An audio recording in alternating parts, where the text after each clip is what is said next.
Good morning, everyone. Good afternoon in Europe and good evening in Asia. We have a very exciting session this morning. It will be a chat between friends, but we hope that at the end you will know what to do after COVID-19 if you're in the manufacturing industry and what is happening around, what our companies are struggling with. Hopefully you will find this information very valuable. And we have a couple of extraordinary people with us today. First, I will introduce Jeff Hawkins from Festo. And if you are not familiar with Festo, probably you remember this picture. It was Jeff Bezos a few years ago playing with a dragonfly that Festo created. It's a robot. And it's part of the technology that they can create. They have now dozens of these robots showcasing their technology. Festo is an automation company and also has AI capabilities. So we are very happy to have Jeff Hawkins with us today. He is being in the manufacturing industry from the beginning of his career, directly in manufacturing and also providing solutions to the manufacturing industry, from machine vision and robotics all the way to full assembly lines. Jeff, welcome. Thank you for being here with us. Thank you, Alex, and good day and good evening to everyone. So part of our discussion today is what are we doing post-COVID-19? How is it affecting automation? How is it affecting digitalization? Some new terminology that's out there, a lot of buzzwords that people are hearing, reshoring, onshoring, digitalization, and some of these things. So we'll talk a little bit today about what are the current trends that we're seeing in automation, who's been affected, where do we go from here, what's going to happen next, or what should happen next if you're an up and coming from a very small company to a very, very large multi-billion dollar corporation. And then we'll tell a couple of stories of automation. What is AI, machine vision, deep learning? These are not scary topics. They're actually quite simple in the preface. They can become very complex if you allow them to. But even for a small corporation, AI can be beneficial. So we'll discuss that over the next 25 minutes or so. Thank you, Jeff. And also we have with us Divyabh Mishra, CEO of CrowdANALYTIX. CrowdANALYTIX, for the people who never heard about the company, is a heavyweight in the artificial intelligence industry. CrowdANALYTIX has been for more than 7 years providing artificial intelligence solutions to corporations around the world. And Divyabh is the genius that put together the concept of crowdsourcing and artificial intelligence. Many have tried and they fail. He has been very successful doing this and has an impressive team of data scientists behind him. 25,000 plus and counting. Divyabh, that is very impressive. Thank you for being here with us. Sure. Thank you so much, Alex, for introducing me. So as as Jeff mentioned as well, we'll talk a bit about, of course, how AI can help with automation post-COVID. But my focus is going to be on helping you guys understand what are the foundational changes that are needed before any AI solutions can be built. There's a lot of effort that goes into structuring information, collecting information, and I'll be focusing a lot on explaining those, and hopefully with some case studies of how we've done that for some of our customers. Very excited to talk to all of you guys in the next 20 minutes or so. Yeah. Thank you, Divyabh. Excellent. So if you have any questions, please just type them on the chat room or in the question sections, and we will try to address them during the session. If for some reason we don't touch on them, if you leave us your information, we promise we will answer you. I'll send you an email. Feel free to do that anytime, but at the end we will start considering the questions. So let's start with Jeff. Jeff, what do you see happening in the manufacturing industry? It seems that there were some issues already before COVID-19, but now during the pandemic, things are really start getting crazy a little. And now governments and companies are going back to work. There are some changes that need to happen, and there are some big challenges. So can you share a little bit about what you are seeing out there? Yeah, well, I think first and foremost, I think most of us are very aware. I'm working from my home, as are 100 million Americans. And globally, that number factors out. So that's the first change, right? We found out the limits of our infrastructure at our home, our ability, our web servers, our those type things. And so those structures with 5G coming will be critical. So prior to this, maybe people thought that 5G was not necessary. But as we've all run into problems with bandwidth through our current subscribers, that thing will change as well. Aging infrastructure. We were very much made aware of some of our aging infrastructures around the world that were not able to cope. 75% of companies that in a recent survey had supply chain interruption due to COVID. 75%. Those are historical, that you have an event globally that interferes with 75% of global manufacturing. With 100 million people that working remotely, we have to look for different technologies to be able to be more efficient. Part of that's AI, part of that is remote. What do I recommend in some companies? Their IT departments need to at least put together a SWAT team of how to work better with automation and separate that from the global cloud so that they feel more comfortable with that, with workers being remote and being able to control machines remotely. That just has to happen to improve efficiency. The other thing is, when we look at AI and we look at our machines on the plant floor, how can these things better help when we quote reshore, or we start bringing back manufacturing to places that don't have tremendous amounts of labor ready to go? How do you crush that learning curve? Some of that can be done through automation. We can run fairly complex automation scenarios. You can do it remotely, you can do it through software, and determine what your needs are going to be ahead of time so that you can better prepare to work now in quote unquote reshoring your business. Many of us at my current company have found working at home to be difficult. Others have found it quite easily. But we've also been able to remotely now access our customers, our systems, faster and better than a lot of our competition. And in doing so, that's opened up the world for a lot of us currently at my company, in that if we have remote access and we have an IoT gateway, we have that ability to go in and fix, look, maintenance a system that can give a customer reassurance that, hey, no matter what happens, we will be aware of how our systems are running, what needs to be fixed, and increasing throughput. So those are some of the definitions that are coming. The digitalization is going to be pushed ahead. A tremendous amount from that survey this week that came out is that many, many executives are looking to rehome basically a lot of manufacturing from critical areas so that they don't go through the COVID-19 critical systems again. Supply chain, 3D printing, AI, remote access, these are all things that companies are going to have to embrace. They can no longer put it off. COVID-19 crushed bandwidths at companies. It also brought out the best, but it also brought out the weakness of our supply chain system that'll have to be fixed.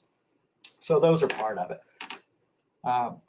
Now, how does AI work? What is AI? Is it some cloud-based, magic? No, it's not. It's applying algorithms to things that we don't normally look at. And so I'll use two story time telling applications here, so maybe a diverse audience could better understand it. So let's just say that you had a conveyor belt. You have a robot that does pick and place, and you're dropping frozen French fries from a machine onto a conveyor belt. And a typical vision system and automation pick and place uses vision. It locates the French fry. The robot, whether it's a SCARA, 6-axis, Cartesian, or any type of robot, goes and gets the data from the camera, X, Y, theta, picks the French fry and places it into a cup or some type of device. All right. So those of you that are out there know, what is the dead move? The unproductive move is a robot returning to pick up the next French fry. Well, it can only know where it needs to go based on the camera telling it this is the location of your next French fry. And somebody says, well, how can I improve on that? Well, what you want to look for is the dead load. When the robot is not actually handling a French fry, that's waste. That's wasted time, energy, and function. So now we put an IoT gateway. Now we take the analytics coming off of the vision system and we start putting that into a point cloud data cluster. What looks random to us, if you were watching this machine drop the French fries on the conveyor, to our human eye, it looks random. These things just fall all over the conveyor and the machine has to pick them up. Well, very quite possibly it's not random. There may be some type of organization to that we just don't see. So during the course of the day, the week, the month, the analytics start coming out, and with a little bit of neural networking, the robot becomes a little bit smarter and says, I know now that this randomization is not so random, and this French fry more than likely is going to be toward the top of the conveyor right now, and the next drop may be toward the bottom of the conveyor. So as I make my next move, pick and place, I'm going to move to where I think the next French fry will be. Why? Because it's analyzed the point cloud data and it knows now where to go to pre-stage. So maybe that's only a small percentage improvement. However, that improvement day in and day out becomes increased throughput, less work on the robot, faster pick and place, more accurate pick and place, and possibly just a percentage increase in overall throughput because it's faster, even though the robot itself is no faster. And so those are things that AI are not really considered, but that is a simple application of it. So a simple IoT gateway with your existing machine vision, your existing tripod or a Delta type robot. Now you've increased your throughput and you've learned something about your process. So there's a simple visualization. I hope you can kind of visualize that without us being able to do that. The second thing, let's take something that really takes very little additional equipment whatsoever. Let's say I'm handling your parts. And the parts that I'm handling are through a servo-controlled closed loop system. I use an IoT gateway. I monitor the current of the motors throughout the day. And then a point cloud also starts showing, out of randomization, out of something that's unseen, I start getting a target group of flyers out to the extreme left or right of a curve. That's interesting. Why is that? Then you can put in some controls that says, I tell you what, every time you see this flyer, this abnormality in the current draw, why don't you take that part and sort it? Why don't we put that part somewhere else for the moment and analyze it? So one of our demonstrations is batteries. So batteries right now in the electronic industry are a huge increase right now. There's batteries in nearly everything. Problem is we have to produce this at very high speeds.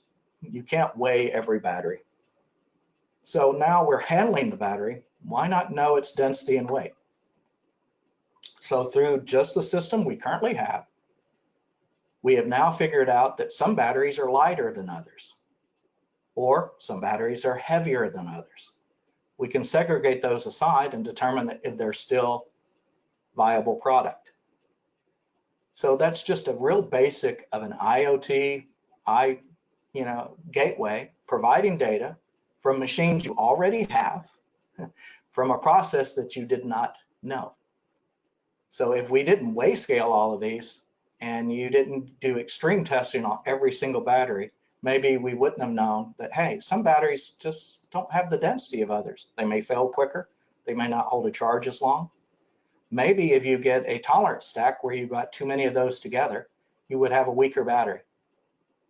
So these type things will be found out as AI gets applied to processes. Similar to 20 years ago when vision got applied, we will find things that we didn't know existed, and then we can improve upon them. Thank you, Jeff. Excellent. Now, Divyabh, can you tell us a little bit, what do you expect to change in the manufacturing industry, especially among the manufacturing process? So, just to add to Jeff, I think Jeff has shared quite a few good examples and the changes that are happening. We are observing similar changes. I think two areas where we are getting good interest from customers already. One is around, as Jeff mentioned, remote monitoring is going to become a reality, right? This is not going to be just for a while. This is how things will get done going forward. Remote monitoring of what? So things like quality management, early detection of quality, as well as performance monitoring of production systems are likely to get remote. Now, how do you do that though, right? You have to have the basic infrastructure in place to make that happen. All of the IoT devices, all of the sensors, of course, are needed, but the data now has to be structured, made available to these different business processes in the format that they need before the kind of AI systems that Jeff was talking about can be enabled.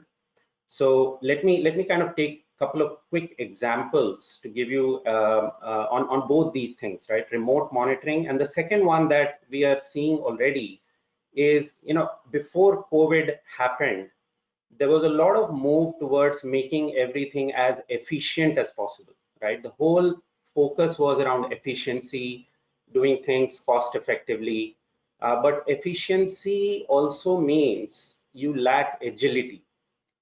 To make something efficient, you don't have redundancy in a system that's a very efficient system, right? And if you don't have that redundancy, you can't change very quickly. And that's been the problem where a lot of companies who were relying on certain supply chains suddenly saw a disruption and didn't know what to do.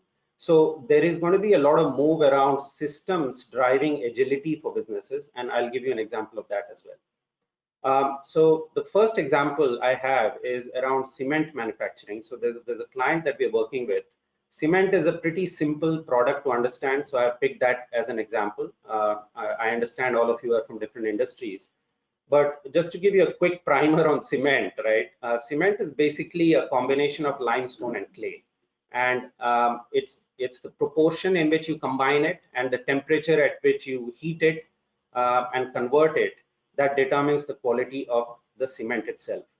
Now, generally, to determine quality during production, a small sample is generally taken, and someone manually, physically has to look at that cement sample, take a decision on what the mix is looking like, make any changes in the production process, and hope that the wastage is minimized. Now, in the current process, 18 to 20% of cement actually gets wasted in some organizations. What we are doing using AI here is we've established various sensors and devices that now measure different product compositions as well as different states of the machines during the cycle. For example, the cement has to be heated at 1500 degrees centigrade. You need to know how long that heating is happening. But the sensors give you raw information, right? So the first step we always end up taking, you can call this the digital twin, but it's a digital twin not just of the product, but also of the process, of the production systems, of the equipment that is being used. Unless you have that data translated into structured information, you can't really build AI systems on top. So the AI system that we built for the cement manufacturer was to help them detect as early as possible, the quality of cement. And the quality of cement is a direct relationship with the amount of limestone present in that cement. So we were able to predict the amount of limestone early in the cycle that reduced wastage considerably. Now, this system was designed to reduce wastage, but today it's enabling remote monitoring of these sort of quality aspects of this process, right? So you're going to see more and more systems that help you monitor and do early detection of systems, help you make day-to-day decisions on how to manage the systems to meet certain long-term goals. The second thing that very interesting example is with a Japanese food distributor. Now, what they have to do is with a number of retailers they work with. This is the largest food distributor in Japan, and they have to work with multiple retailers where they decide on what product should be sold in which retail store and where should those products be kept. With the manual process they have currently, they are able to make these decisions once a quarter. That sort of frequency is probably not going to catch a change like COVID has brought, right? Suddenly the buying patterns, the consumer buying patterns have shifted. If you're not going to be able to shift quickly enough, if you're not going to reorganize your supply chain, decide on what assortment to have, you're going to struggle. Luckily, we had the system in place for this food distributor where AI is helping them decide on a continuous basis based on customer data, based on demographics, based on product attributes, transactions, on exactly what the assortment should be and where the placement should be to maximize profitability for the food distributor as well as the retailer. Now, that cannot be done without AI because if you do it manually, it just takes way too long to make decisions at that speed. So faster, more agile decisioning is the other area where AI is applied. So these were two examples that I wanted to share, Alex. I hope that helps. Very helpful. Thank you, Divyabh.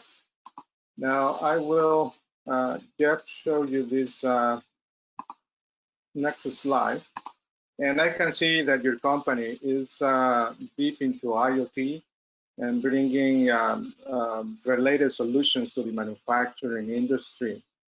Now, what have you seen regarding the data? Are companies taking advantage of the data that all these sensors and your automation is creating, or are they not taking advantage of this data? Yeah, I guess there's two ways to look at that. There are companies that are obviously taking advantage of it. The first and foremost that were leaders in this industry were the aerospace industry. You know, they set up monitoring, remote monitoring of aircraft in flight where they knew if a fuel pump was reaching its end of life and could then schedule maintenance and things like that in the industry that was very expensive and very critical to operations. Now that needs to be brought down to your local manufacturing center. Many have been a little resistant because they're worried about keeping their data local. So understand that in today's world, most of us, if you have something here, our data already is on the cloud. It is already in someone else's possession. And we need to look at that and say, all right, at what point do we need to open this up a little bit where the data now for your company is in either, a big company's cloud, which is quite secure, your banking, your other things are already there, and start freeing up a little bit of our pre-existing thoughts on we're too cautious about our data. Data can be contained, and it can be contained very well. Post-COVID-19, I think we've all seen things that affected us personally. As far as I didn't order a whole lot from my grocery store remotely. It wasn't something I was used to doing. Now I've found that probably post-COVID, I will probably continue to do that because at some point I didn't enjoy standing in a supermarket checkout line waiting, to check out and bag my groceries and take them to the car. So I think those things will expand. We're already seeing a 60% increase in requests from customers looking at e-commerce, especially in the grocery industries. We're looking at, hey, can you remotely produce something? We even had some inference on a machine vision forum. The person that's picking your groceries, what is the biggest negativity to people using e-commerce for groceries? Well, it was that they don't pick the fruit or the vegetables that my wife or my partner likes. Okay, so now with the emergence of 5G, it will take that to have real-time updates. The person picking your groceries will probably have a little camera mounted on their glasses or their body, and they will look as they go to pick your groceries if that's okay or not with you. You'll be live on the app if you wish, and they will show you the tomatoes. They will show you something and say, is this the one you like? Is this the avocado you like or don't like? And you have 5 seconds, or you have some type of time that you'll have to make that decision and accept what they're showing you. So that's probably the future of that. But e-commerce, these type things that have affected everyone, from huge amounts of drivers in your neighborhood delivering new goods to you, to your front door, to the use of your smartphone, to entertainment, these will all affect us, and they will trickle down to automation as well. We will have to catch up in some areas, and we'll have to open our minds a little bit on others and say, it wasn't feasible before, but it has to be feasible now, because if we don't innovate, we die. Correct. Thank you for sharing that. We are running out of time. It can be exciting to talk about automation and artificial intelligence. Divyabh, one final question. If you could recommend one thing to our audience in the manufacturing industry to do right now in order to successfully adopt artificial intelligence, what would you suggest for them to do? Sure. So let me answer this question based on what we've seen and where we've seen companies struggle with AI and where we've seen things go very smoothly. And if there's one thing where all companies need to focus on is in getting their data structured and the foundations of structuring that data established. 80% of our time, believe it or not, goes into getting companies to have the right IoT devices, right sensors, right raw information, and then building all of the algorithms that would then extract and structure this information in the form of digital twins of each of these products.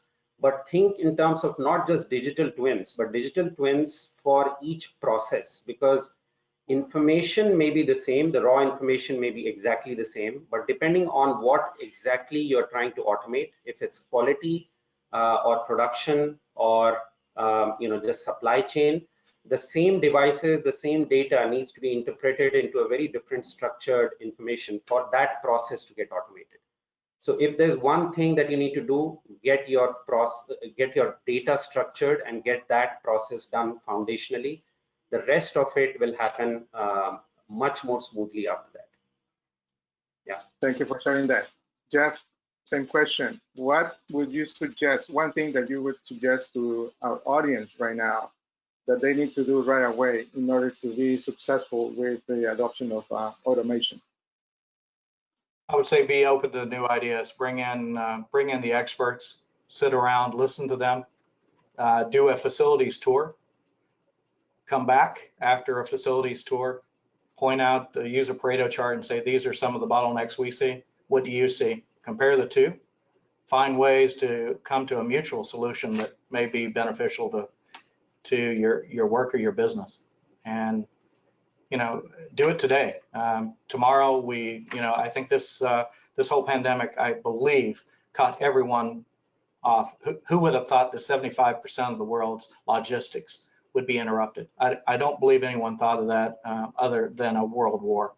I think no one has seen that in common in history.